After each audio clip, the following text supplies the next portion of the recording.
Welcome to the Becoming Her series. Conversations for the women who are ready to reconnect with themselves and step into the next chapter of who they are becoming.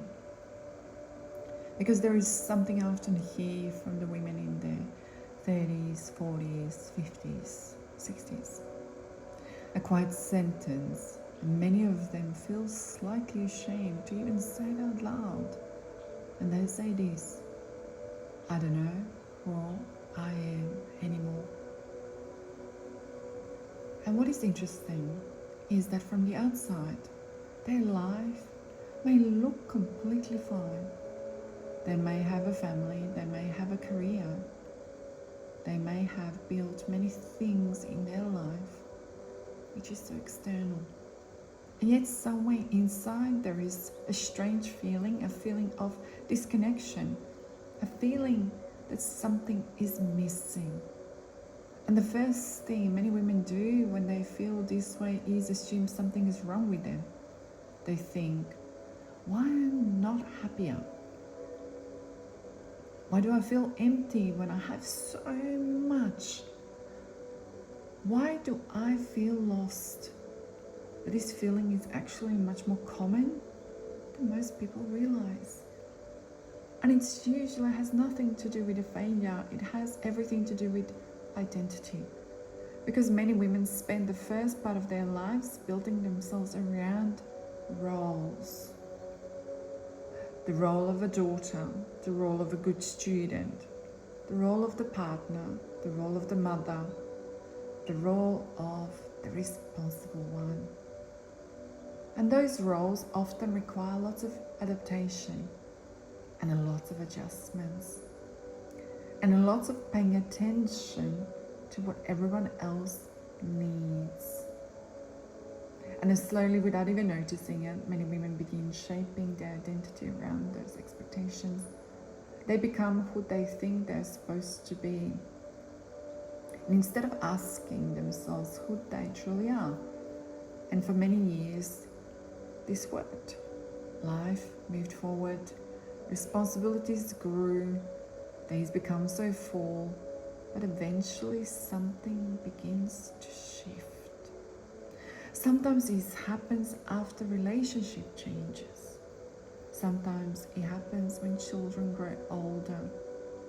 Sometimes it happens during a period of a burnout.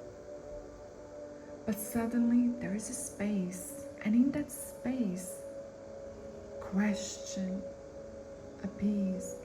Who am I when I'm not playing a role? Who am I when I stop performing for everyone else? And these questions can feel so uncomfortable because it requires the woman to look inward instead of outward. And for many years, her attention was focused on other people, on responsibilities, on expectations, but not on her attention and attention to return to herself. And this is the beginning of something very important, not a crisis, not a failure, but identity shift.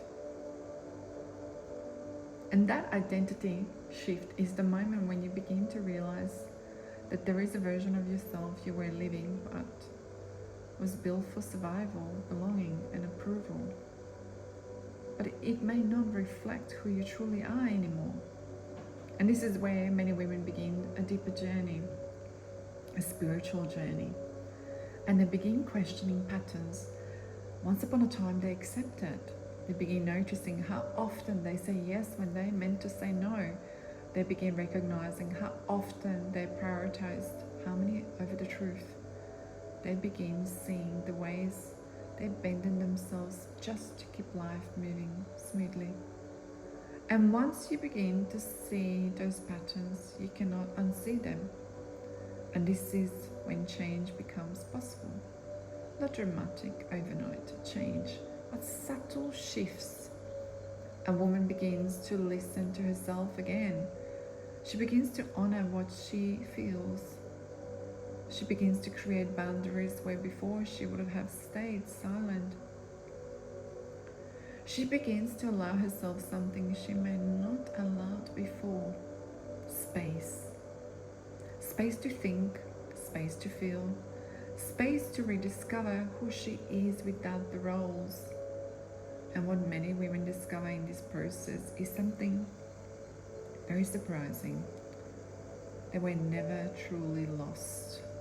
They were simply living inside an identity that no longer fit. And the process now is not about fixing themselves. It's about reconnecting with the parts of themselves that were always there.